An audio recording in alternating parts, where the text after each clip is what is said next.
Welcome everyone to the fall lecture series for 2024.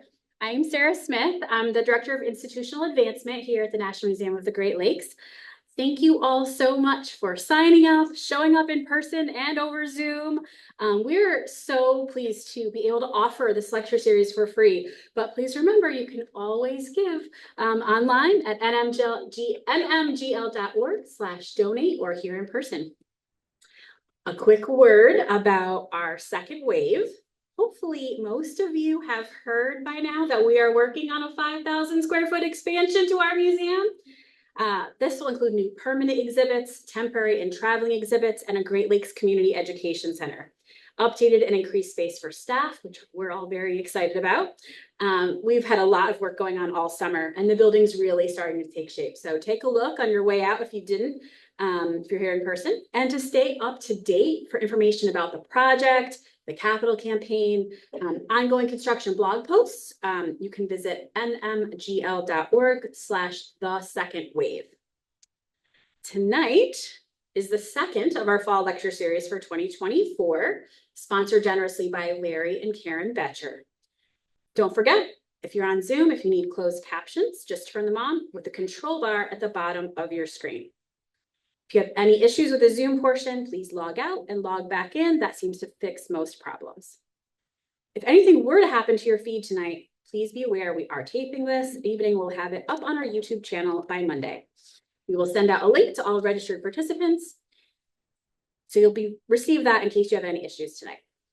We will have a question and answer period at the end of the talk, so please post questions in the Q&A if you are on Zoom. Tonight, we will delve into how AI and robotics, when combined with a deep understanding of fish biology and behavior, can revolutionize the way we manage and protect our aquatic resources from threats from invasive species. To give us all the information on this, we have the co-founders of Radmantis, Dr. Moira van Staaden and Dr. Robert Huber, here with us tonight. Moira van Staaden, PhD, MOD, is the professor of biology and co-founder of Radmantis, a blue tech startup developing autonomous and human-assisted fish management. Robert Huber, PhD, MBA, is a data scientist and entrepreneur at the interface of the computing and life sciences and the technology lead at Radmantis. So I'll go ahead and welcome Moira and Robert.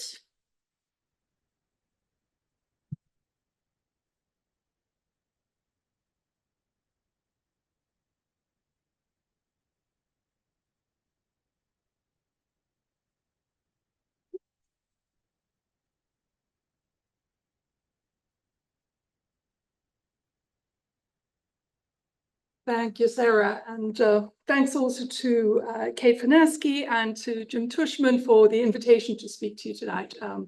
This is a fabulous facility, and from what we saw coming in and what we heard from Sarah, it's only going to get better with time. So we really do appreciate this opportunity to share with you the work that we've been doing in the last couple of years.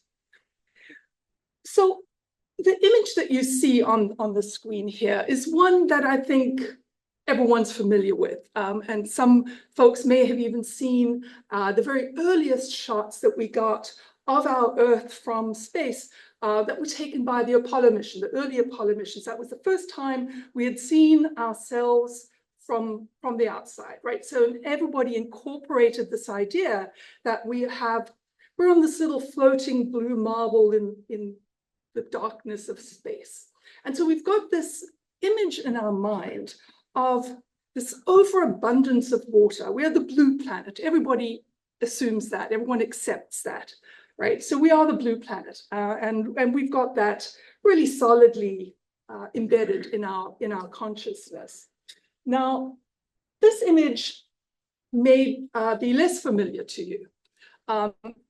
And when I first saw this image, I think it had as profound an impression on me, what made this profound impression on me, as those first Apollo shots did, seeing that blue planet. Because what this image is showing, so this is the work of Howard Perlman, and it's obviously a synthetic image. And what he's done here, he's aggregated all of the water on the planet from every possible source into that one large dot that you see there on the western part of the country. Right? So that's the sum total of all of the water in every format that's on the planet. Right? And so if you look slightly down, unfortunately, this doesn't, the pointer doesn't work on the screen. If you look slightly down over where I think it would be, there's the pointer. Over around, Tennessee, there's a slightly smaller, there's a lot smaller dot. That represents the freshwater component of the water that we have on the face of the planet. But keep in mind that a lot of that water is not accessible, right? So a lot of that is deep aquifers that's not accessible to us. And if you've got much better eyes than me, there's an even smaller dot, if you could find that, a teeny little dot over around Georgia, teeny little dot, right? That is the sum total of the fresh water that's accessible to us, right? That's the water that's in the lakes and the rivers that we can actually reach, right? So that's the sum total of the water that has to supply all of the needs, all of the humans on the face of the planet, right? And so I think it really drives home this idea that we have this impression of living on a blue planet with this abundance of water, but really it's that tiny little fraction that serves our needs. And I think the calculation we made was that that little dot is essentially, 56 kilometers in diameter, which, to put it in a local perspective, would be reaching from Toledo to Adrian, Michigan.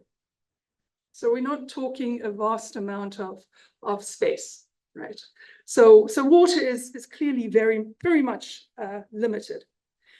And so with that realization, I think it drove home the point that we really need to protect and preserve and husband those resources that we do have. And it's really that mission that drives Radmantis's, it is our mission, right? The idea that we can use technology to try and keep our resources in as good a condition as we possibly can, with the goal that we sustain those resources, but in addition to maintaining the water, we also maintain the ecosystem services that they provide to us. So it's not just the water itself, but it's all of those ecosystem services that are embedded into the water. And so our goal is ultimately, to have a sustainable path forward in preserving the water, but also if we're lucky and work hard enough, that we can perhaps mitigate some of the damage that's already being caused to these water supplies, to this limited water supply. So I feel a bit silly showing this slide to an audience like this, but there are many people online who are not from these parts.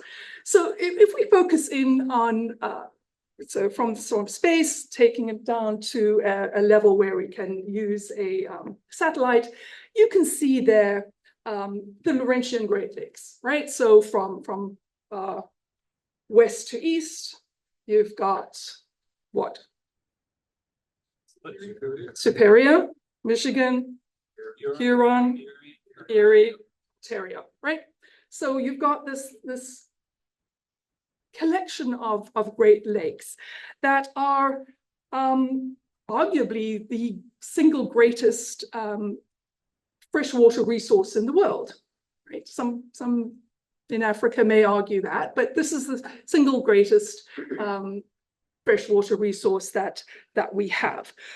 So currently it supplies, which has the capacity to supply 20% of the fresh water to the world. So that's a tremendous resource that's right here on our doorstep.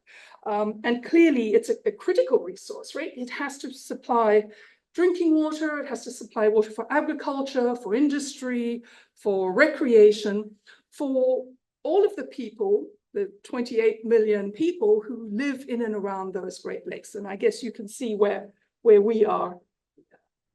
on that scale, right? So for those 28,000 people, 18,000 in the US, another 10,000 friends across the border to the north, this is our freshwater supply, right? And we need to be very mindful of the way in which we treat that into the future. So in addition to providing for recreation and industry and agriculture, it's useful to think about having this resource as a security buffer, in a sense. We have right on our doorstep 20% of the world's fresh water. That's in a world that's changing rapidly, where there are stresses of food shortages and water shortages, and those stresses are only going to increase. Having this massive water resource on our doorstep is a great security buffer, and we ought to treat it well. So it's not only an invaluable security for us locally, but in a sense, it also provides us an opportunity to use it as a model for global water management, as a model for systems where perhaps they don't have access to the same kind of privileges and resources that we have. So I think it's useful as an example in that respect as well. Now, the resource is a large one, relatively speaking, 20%, but it's also under severe stress, right? And so what you're looking at here is a heat map where the blue is the least stress region, and as it gets towards the red end of the spectrum, that is the most stress. So this is just an indicator of cumulative stresses that the system is under. And obviously you can see the trend here. So the lakes to the north and the west are the least stressed, and as you get south and east, they become more stressed. There's more red that you see on the map. And those stresses come from a lot of different things, right? They come from urban runoff from the major cities that are around the lakes. It comes from agricultural runoff from the farming communities. It comes from industrial wastes that are put out into the lakes. It can come from changes in temperature and rainfall, right? So as we get climate change, these are additional stresses onto the Great Lakes. It can come from something like plastic pollution, right? There's no end to the sort of the insults that we can impose on these water resources. Extreme withdrawals, something like a lack of regulatory governance that will help people to make decisions about conservation and where their resources should be directed, right? You need a decent regulatory framework to enable that to happen effectively. And one of the biggest stresses that we have are invasive species. Now, anybody from around here who lives on the lake will have experienced zebra mussels. If you've walked on the shores of Lake Erie, you would remember stepping on those. You've got sea lamprey on the left. If you're a fisher person from around here, maybe less nowadays than 50 years ago, but you would see injuries to the fish that you catch. It's very distinctive injury that you will be familiar with. On the extreme side there, various kinds of carp that are already in the Great Lakes, some already here, some others knocking at the door. The gobies down to the left, and then another one, snakehead on the far side there, that's also another species knocking at the door. So there are a lot of species that are already here that have made tremendous changes to the system over the years, and there are a number of ones in the wings, as it were, right? So clearly invasive species is a major issue.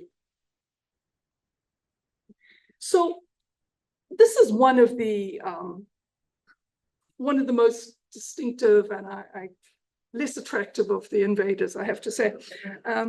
So they entered the Great Lakes, these sea lamprey entered the Great Lakes back in the early part of the 20th century. So when they built the canals to to get around the Niagara Falls, essentially they provided a highway for the movement of sea lamprey into the Great Lakes. And they moved them pretty rapidly, and they did very well. They exploded, their populations exploded, partly because they were now released from the competitive pressures that they were dealing with in the oceans, right? They co-evolved with all of those species. They were released from that. The animals that they were interacting with or encountering in the Great Lakes had no way of countering their attacks. And so within about, by the 50s, we managed to ignore it quite successfully until the 50s. And by the 50s, it got to the point where many of the fisheries, things like lake trout, had been driven virtually to extinction, essentially from the action of these sea lampreys that were doing so successfully there. And we finally, in the 50s, got serious about doing something about it. And so since then, there's been a coordinated effort by a slew of different parties, everything from the US Fish and Wildlife, working together with Fisheries and Oceans Canada, all of the state fish and game associations, the Great Lakes Fishery Commission, which is a sort of a joint body, various kinds of NGOs like the World Wildlife Fund and IGOs like the International Union for the Conservation of Nature. All of these bodies have been working in a very concerted way to drive down the numbers of sea lamprey at an ecosystem level, right? And they've been doing it very successfully, right? So they've driven the numbers down from their peak. It's now 10% of what they were at the peak. So it's often touted as being the most successful program to control an aquatic invasive species, or animal rather, at the ecosystem level. And it truly is. They've had tremendous success, but it's a very fragile success, right? With the changes that happened with COVID for 2 years, they weren't able to do some of the stuff that they were doing before, and these immediately saw an increase in sea lamprey levels, right? So they've had the success, but the field managers, the folks that are in the field, really don't have a tremendous number of tools at their disposal. Right? They have a limited arsenal to conduct this sort of ongoing warfare that will never end against the species, right? So they have things like chemicals, lampricides, that if you administer that lampricide to enough tributaries over a great enough area and in the right place at the right time where the lamprey have spawned, you can kill off a lot of the young, right? They've used barriers. So barriers are pretty effective to try and stop the animals moving into new areas where they haven't yet exploited. So prevent them from getting into areas where there's particularly good spawning grounds, right? So if you can keep them out, that's a huge advantage. Or they've got traps. So those are the three sort of control mechanisms for the most part. And the traps are also tricky. That the main downside of all of these control methods, because every method's got pros and cons, but the main one here is generally that it's not selective, right? So if you've got a trap, you're going to catch other things, right? And that's hard to sort of justify. So not perfect tools at their fingertips. So this was the situation that sort of existed when Radmantis sort of entered into the sort of the arena. So we got started in Toledo a couple of years ago with the goal of reinventing or reimagining so the ancient art of fish farming, right?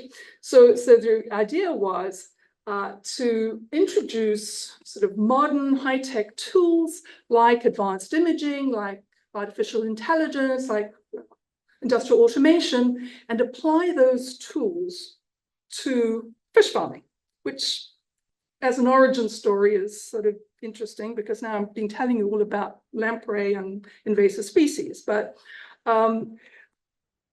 essentially,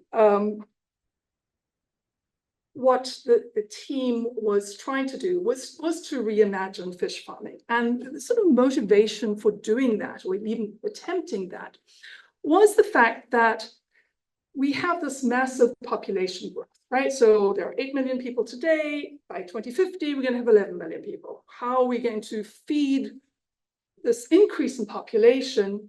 There's this huge demand for high quality protein that's only going to increase. And we're not going to do that by growing more pigs and cows and chickens, as much as people like those things, right? So we have to then move to more seafood. Problem is that a vast number of our sea fisheries, the captive fisheries stocks, many of those fisheries are pretty much exhausted or close to exhausted. So simply, wild capture fisheries is not going to do it. So we have to grow more fish, and we have to do it much more sustainably and more healthily for the fish themselves. So we've got to do better overall. So for fish farming, there are a lot of different ways of doing it, but one of the problems across the board, whatever sort of method of aquaculture you choose, and aquaculture is agriculture. So one of the issues is that all of these methods are very much reliant on manual handling of the fish. So it's a very sort of antiquated idea of handling fish. So they've automated many aspects of the production cycle, feeding, water quality, all of those things. But the handling of the fish is all still done manually. And if there's one thing we know as biologists, is that fish don't like to be touched, right? You touch a fish, you take away the mucus, you damage the scales, you allow an avenue for them to become infected with fungi, viruses, bacteria, whatever. And so simply the stress alone is enough to slow down their feeding rate.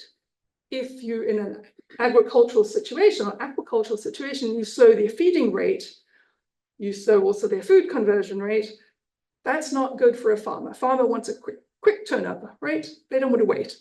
And it also increases mortality. So when you get these opportunistic diseases coming in, you're going to get losses in your tanks. And in addition, it's not only stressful and dangerous for the animals, it's a really high stress environment for the people that work there too, right? So we need to do better and find better ways of managing this. And in addition to treating the fish in a way that's more humane sounds too extreme, but in a way that's less stressful to them, right? Handling fish in this way, farming in this way, is really, just simply doesn't scale. Scales poorly. At the moment, virtually all aquaculture facilities are in the red. Very few people are making huge amounts of money. If farming's hard, aquaculture is even harder. It's a very tough business. And part of the way in which you can make it profitable is simply to scale. That's been the sort of instinctive response that people have done. The problem is all that's happened so far is that they've scaled up their problems. Because if you go from a small tank of fish to a large tank of fish with, even a small tank has maybe 20,000 fish in it, you have a limited ability to monitor what's going on in that tank. You have no insight into what's happening. And even if you do, know what's happening, you see something, you have very little capacity to intervene, short of going in there with a net and trying, out of your 20,000 fish, trying to scoop up one fish. And so if you're stressing them, if you're reducing the rate at which they're feeding, you're reducing their food conversion rate. And if food is 70% of your operation or expenditure for a fish farm, and that's sort of at the low end of the estimates, that's a major risk to your farm. And anything that delays harvest increases uncertainty. And the one thing that every fish farmer lives in absolute fear of is having a catastrophic loss. And that happens more often than people would like to see. And so that's the problem. And I guess I'll turn it over to Robert, and he will give you a solution, or at least one solution. So.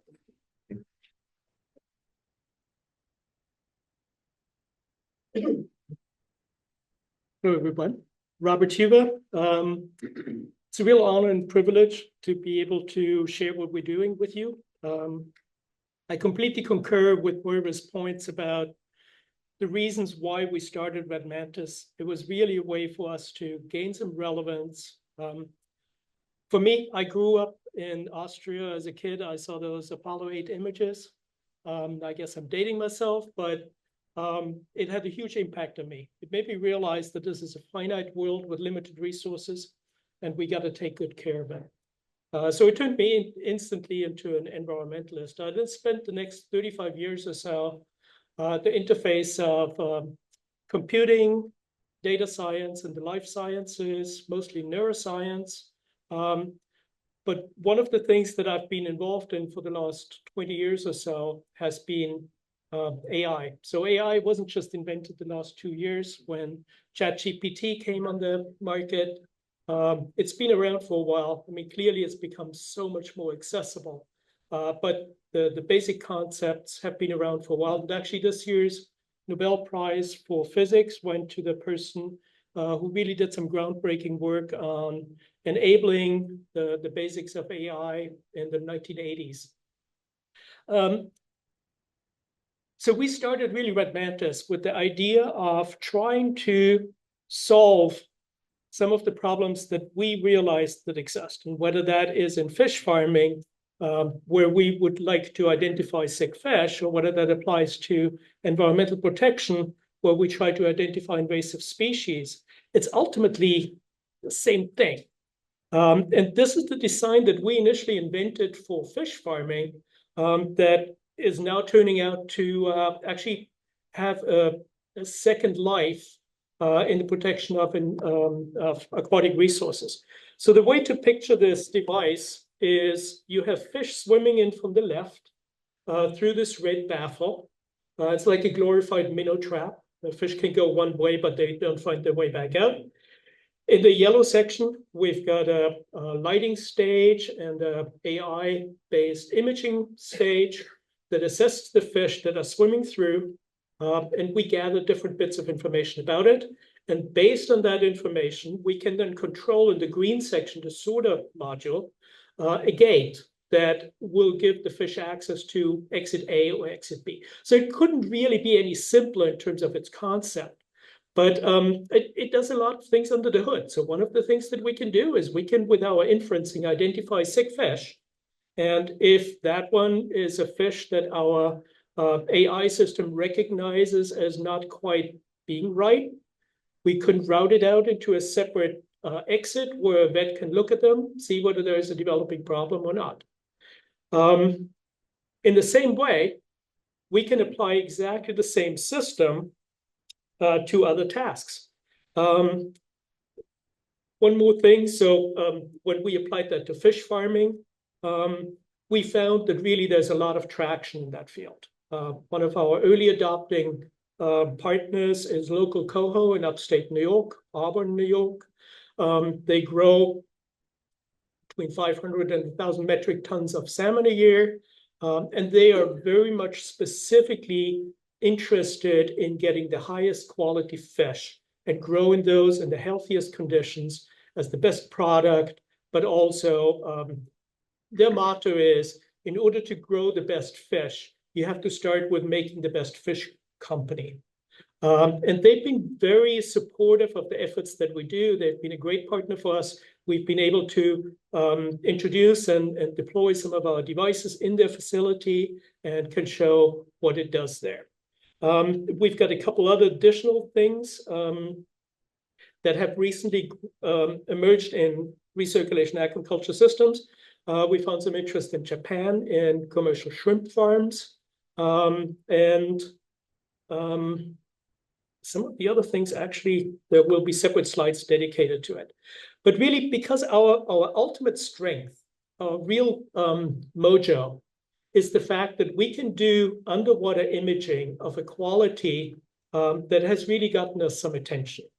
Because our system is dedicated, is designed as a dedicated imaging stage. In this case, there's some infrared imaging lighting along the sides. There's a camera pointing down from the top, and any fish that swims through, we get some beautiful imaging at a defined distance, and they're nice focus, so on. So that the aquaculture imaging and the AI enhanced vision parts for this has been really great. So these are some of the images from our early experiments, part in our own in-house aquaculture at the agricultural incubator near Bowling Green. Some of those are from other partners, in this case with some of the rainbow trout. What I'm hoping you get from these images is that the fish are completely at ease working with our devices. Those are things that are in their environment. They get used to them. They're not scary to them. They're perfectly happy to work with us. They swim through, they let us image them, and then based on the imaging, we can move the gate around. Not even moving the gate is going to be scary to them, because it's something that's just part of their environment. We have since taken this to a very different level. And we've been able to do that because we've been able to do some of this work with some partners, mostly AMD, which really has shown an interest in the work that we do, because I think we are just a feel-good AI story. And that's just one of the things that I think is often in short supply. We've been able to get some funding from the USDA for doing this work, and it's really about bringing advanced imaging to an aquaculture setting that is unlike what other people have been able to do.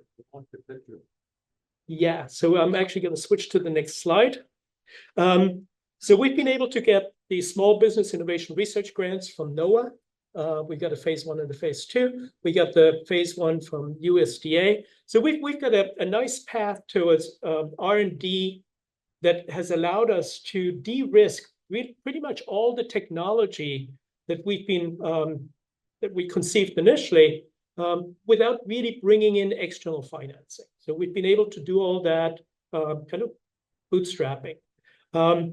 The blue part in the middle is work where we found some interest from the National Science Foundation to help us adapt some of the technologies that we've developed for aquaculture and see whether we can adapt the same technology to make species-specific smart traps and deploy those in places where we might stand a chance to catch sea lampreys.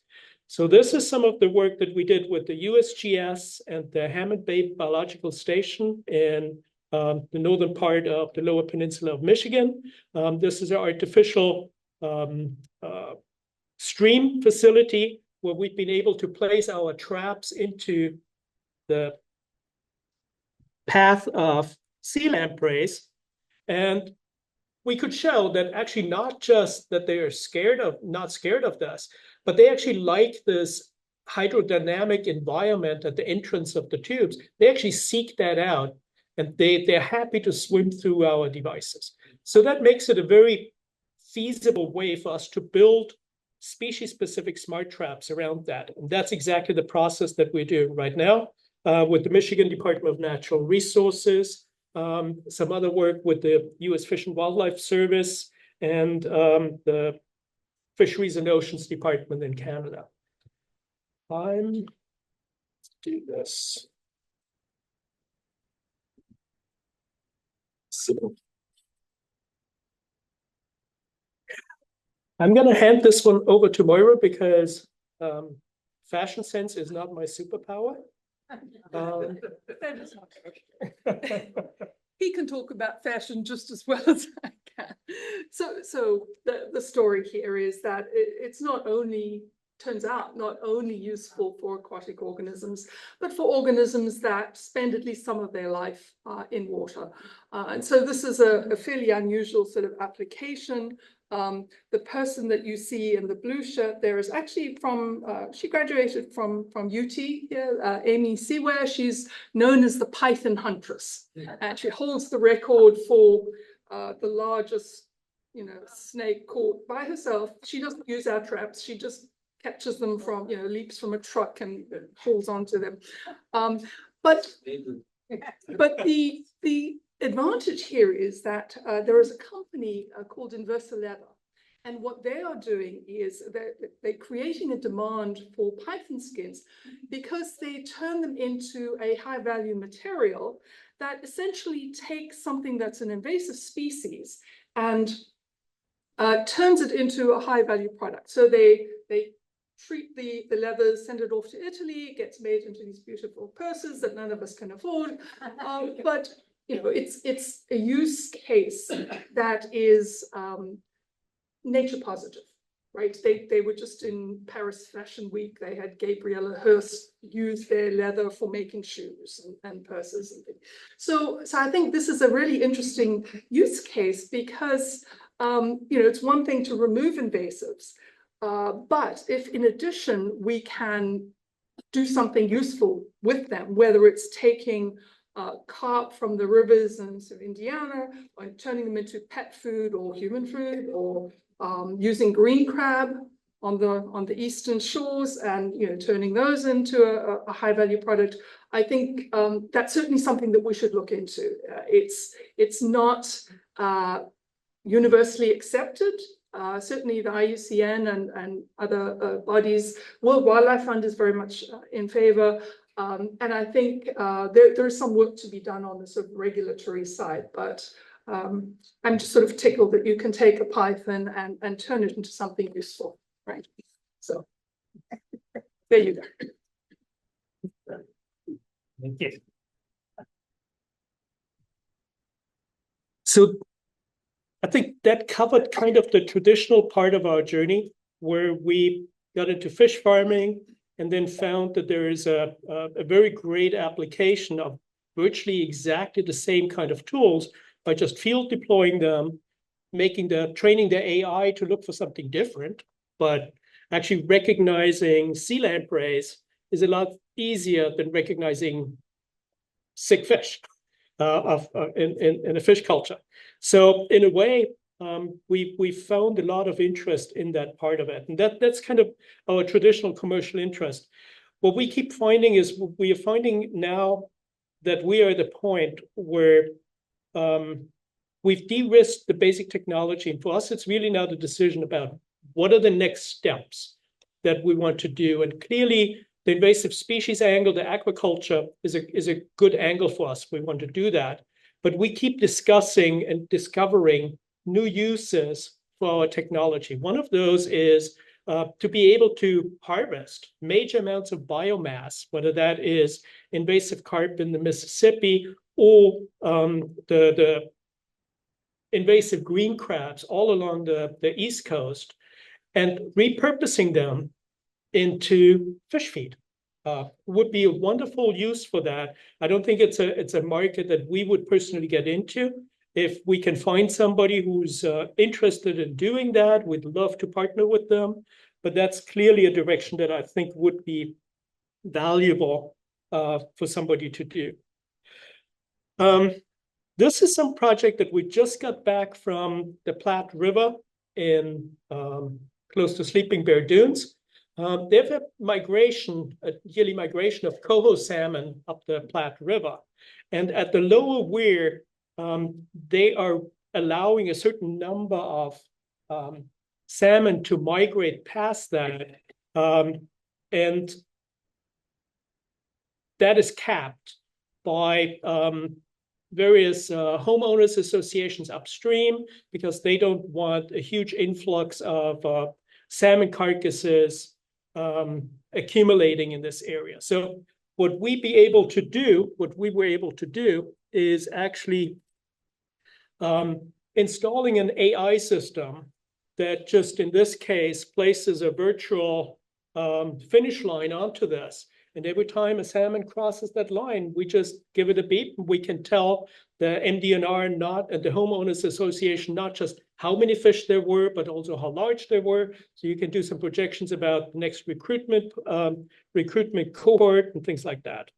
And this was just an example where when the weir gets opened, it's just such an impressive thing to see 3,000 salmon within 25 minutes to swim through and see that. So this is really a very impressive biological and ecological element.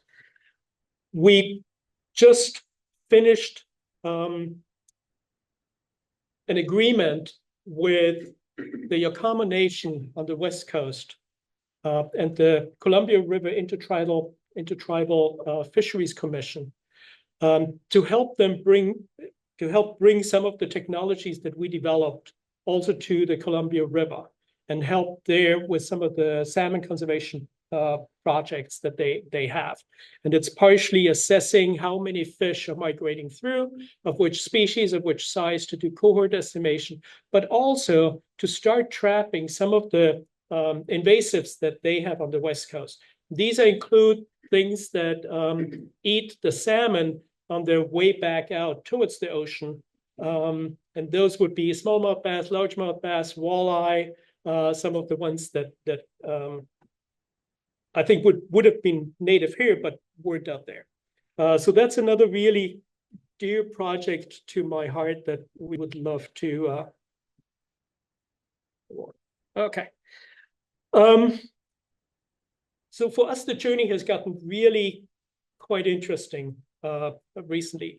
So the partnership with being able to connect with AMD has been massive.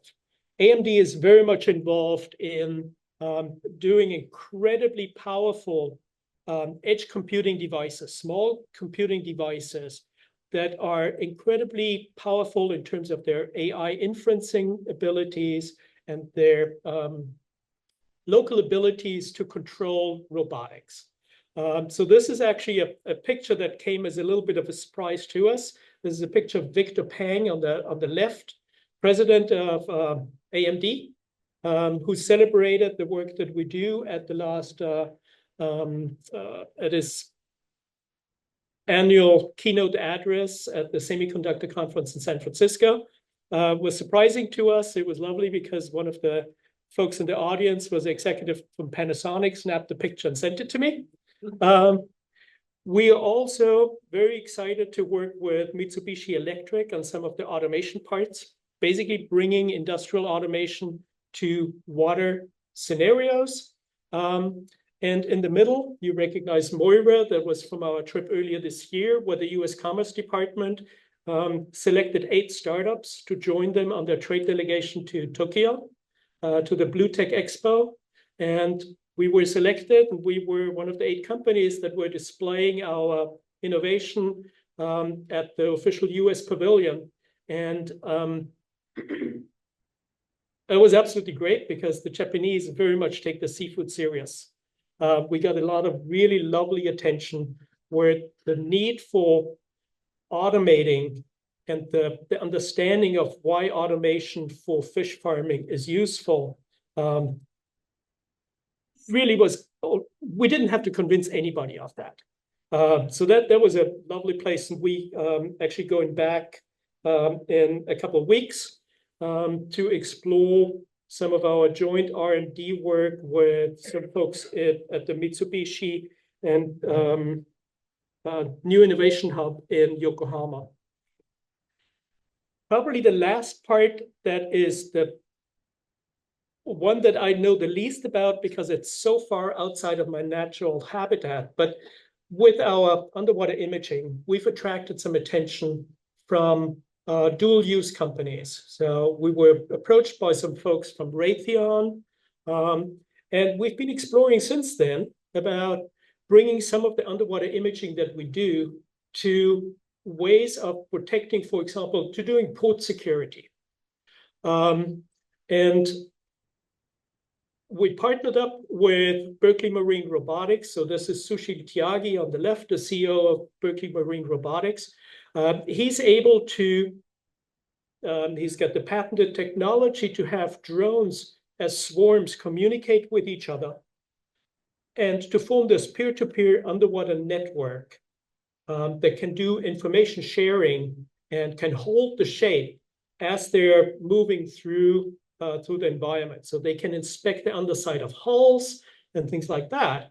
The difficulty is that communication has a limited bandwidth. So you can't get live video feeds and then have somebody on the boat look at those video feeds to see what the drones are seeing. So it was really key to endow these individual drones with a much better filtering of visual information going into this. And so that's why we partnered with them, and that's why they partnered with us, is because it's this perfect combination where our imaging happens on these local edge devices that are on the drones themselves. And then the drone doesn't need to communicate the constant feed. It only needs to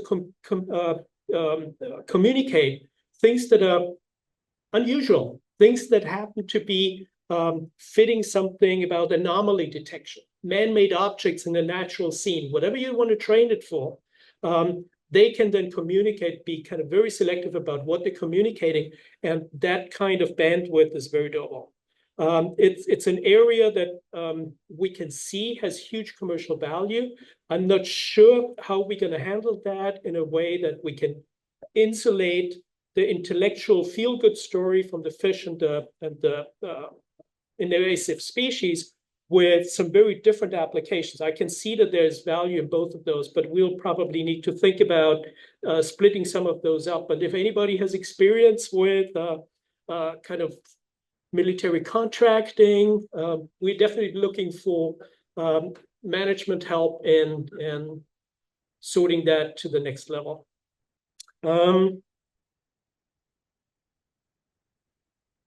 I think that's kind of what I had. This is just showing the distribution maps of different species of invasive carp and how close they've gotten. Grass carp have already been here, but in a way, the Ohio Department of Natural Resources is very concerned about, as we all are, that the other carp get into it as well. So in a way, we can use the grass carp right now as a training system to figure out what we will do once the other species get in as well. So it's never too early to do this, and we are ready to do that. Thank you.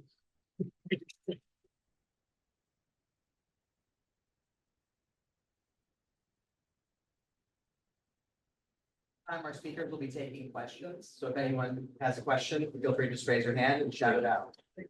We have right here in the front. Please. Oh, I don't know anything about the green crab. Can you say a few words about that? Sure. Basic question. Yeah. Perhaps. So green crabs are native to Mediterranean. They got into the East Coast, and at this point, if you put a baited trap anywhere from the Carolinas to Canada, you pull that trap up an hour later, it's filled with green crabs. Just the explosion of this population has been absolutely massive. We were just asked to contribute to the green crab task force in New England to see whether we could help with some selective harvesting. Could we just be eating the green crabs? Or are they not? Absolutely. Yeah, okay. So that's one of the problem is they're smaller than the blue crabs. Oh. But the one thing that's very much in our interest is if we can identify those green crabs that are very close to molting, then we can wait for a day or two until that happens, and then we can freeze them as soft shell. And that's a huge value added element. There's great interest in doing that. And the ones that don't happen to be close to molting, they still make good fish food. In the commercial fishing industry, trawlers usually always have a certain amount of bycatch when they're out for a certain fish. Is there any possibility of looking at what you're catching and releasing the ones you don't want? Because it's wasted. I mean, when they're sorted, they just spit it back in and they're dead. Right, so the question was about the possibility of using this technology to separate out bycatch on fish trawlers, and that's certainly a possibility. We haven't done anything like that right just yet, simply because it's technically, difficult to access that sort of realm, but it's certainly a possibility. Absolutely. You're both PhDs. I'm sure you can figure that out.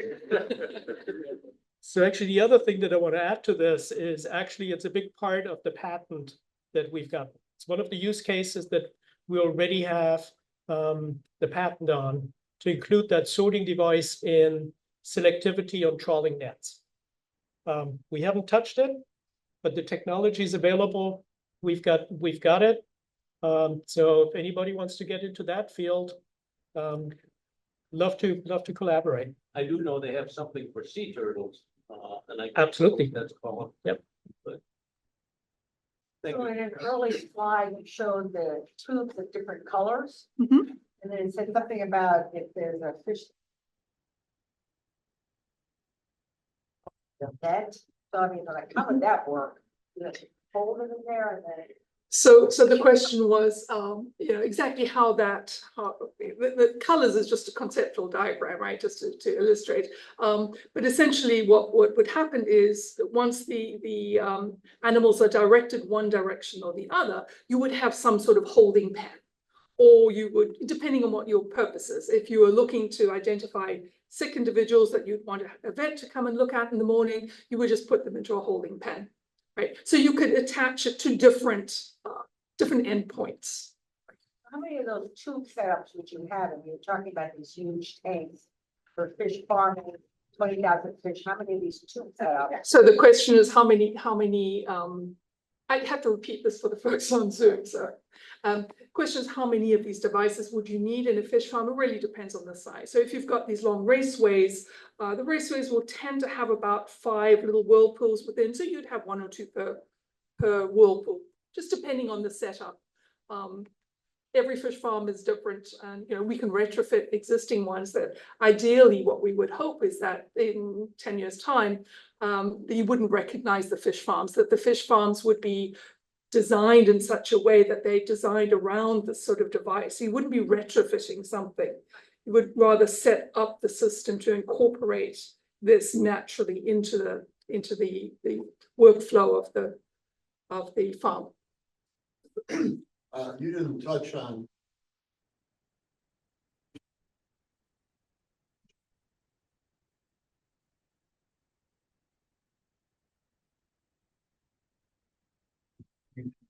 remembering by that you or what else? So the question is about invasive species generally coming in ballast water in ships.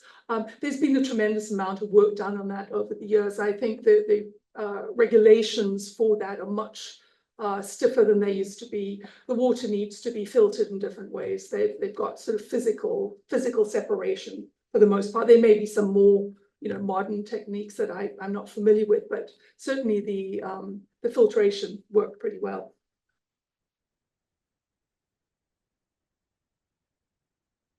Way to control the zebra mussels or the gobies or any of the stuff like that that's in Lake Erie? So zebra mussels wouldn't be a good fit for us because they don't move very far. Right. Right. So the question was, the ones that are already existing there, gobies, zebra mussels, could we help with that?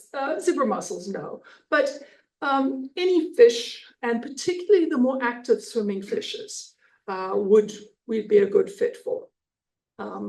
Yeah. Anything that swims actively against a current would be a good fish for us. Are lamprey eels edible? I just wonder if Lamprey eels are animals. Yeah, well, sea lamprey are animals, not for eating. Are they edible? Oh, edible.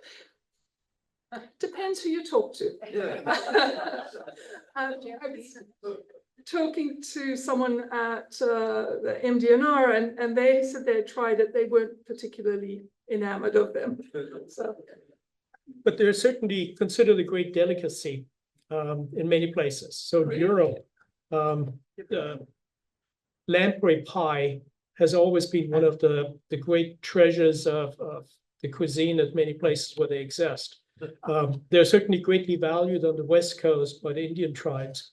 It's an interesting tasting fish because it's very oily, even more so than eel.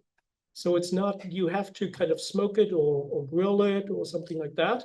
But it's very flavorful and people absolutely love it. The problem in the Great Lakes eating them is that the animals that they eat, that they themselves feed on at the top of the food chain. So they accumulate a lot of the heavy metals, a lot of the dioxins. And so the lampreys that eat on them accumulate that even beyond what you would find in some of the top predators. So probably from a toxicological standpoint, they wouldn't be the most juicy thing that we could imagine. But from the taste, they're supposed to be phenomenal. Take your word for it. Yeah. Follow up on that, you said that they're very oily. They used to use fish oil as a lubricant, like for whale and stuff like that. Is there any value in oil in those eels? So the question is whether there's any value because sea lamprey are oily, would that be a value-added product? I don't know if you want to add, but I would say yes. I mean, any system that we can make the waste of one system as input to another system is something that we would be strongly encouraging. We need to make our economy circular rather than linear. So we get away from this take, make, waste, right? So the waste of one thing should then circle around and be input to something else. I think we have to go to that. But it certainly is a great observation as well, because fish oil is certainly one of the really limiting ingredients in fish feed production. So if we can increase the amount of fish oil that we can add into that value supply chain, it would be very beneficial for the quality of the fish feed and lots of other things. Absolutely.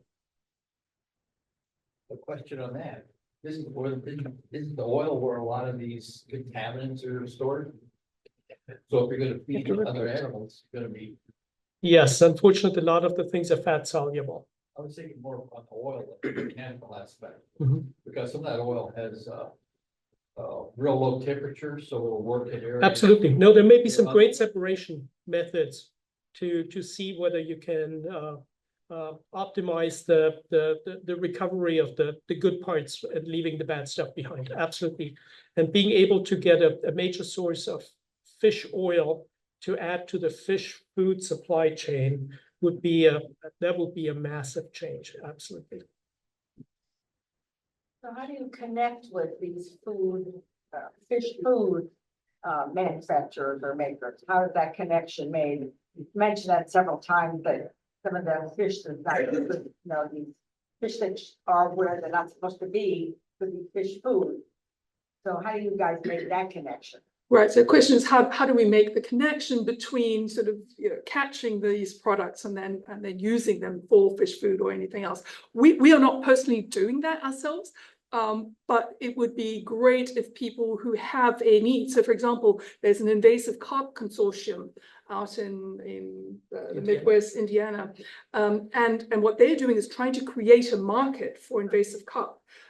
Not just for animal feed, but also for humans, right? So they've rebranded carp are now called Kobe, right? It's not carp, it's Kobe. So they're just trying to create, and so they're trying to get chefs to use it, and it's simply a matter of educating people, I think. But we're not personally doing that. We're facilitating other people doing it. Okay, we have time for one more question, and then after the talk, Moira and Robert will be around, maybe to answer some more questions. Lady on the end had a question. Yeah. We have, okay. Yeah, I just have a question, to your point, when you started the event this evening, you were talking about people handling fish and how it stresses the fish. Mhm. Is there any thought or anything that you're working with that can tag these fish? I mean, if they're going through your system, is there a way of somehow tagging them to research and follow the fish maybe as they're released? And then secondly, is there any way of not handling them during, in a hatchery, a fish hatchery? Yeah, so the question is, how to reduce the handling of fish in hatcheries. So to the first point about tagging them, yes, we do that for experimental purposes. We tag the fish, so we've got some work being done with the Freshwater Institute where we tag the fish and then we try to use the AI to identify them. The idea ultimately is we hope to have a system where we can identify individuals, recognize individuals, so that you can then, without tagging in these tanks with 20,000 fish, you can then identify each individual as it swims through and know whether this particular fish is growing or not growing or should be removed, or how it's doing, what the general welfare level is. So that's something that we're working on in the next 6 to 12 months. Did that answer your question? That does. That's Okay. really good. I just love to add to this just a second. So this is exactly what we are trying to do right now, like Moira said. And so for this, it's really important that AMD has given us access to all of their sensor technologies and the imaging technologies from self-driving cars. We're bringing that to the underwater realm to really capture high fidelity biometrics. And really none of this is reinventing the wheel. We're just using kind of the identification algorithms that are in every cell phone to capture your fingerprint. So it's really just bringing established technologies to a place where it hasn't been before. And really the limit to it has been capturing sufficiently detailed and high quality images that you can do those kind of things with it. And that's hard to do in water because water is a rough environment for the transmission of electromagnetic radiation. It gets absorbed by water molecules, it gets scattered by any kind of suspended particles and air bubbles. It gets scattered by all kind of differences in temperature, salinity, water movement. So it's really difficult to do that in water. And so I think that's been really our strength, that we can get decent images under very difficult conditions. And what we've learned from our partners at the MIT space is that what everybody looks at as an underwater imaging problem ultimately turns out to be an underwater lighting problem.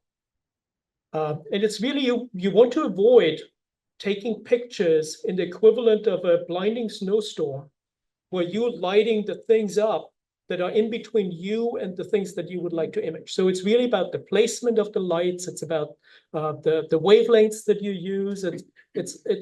That's our natural habitat. That's where we are good, without trying to brag. Wow, cool.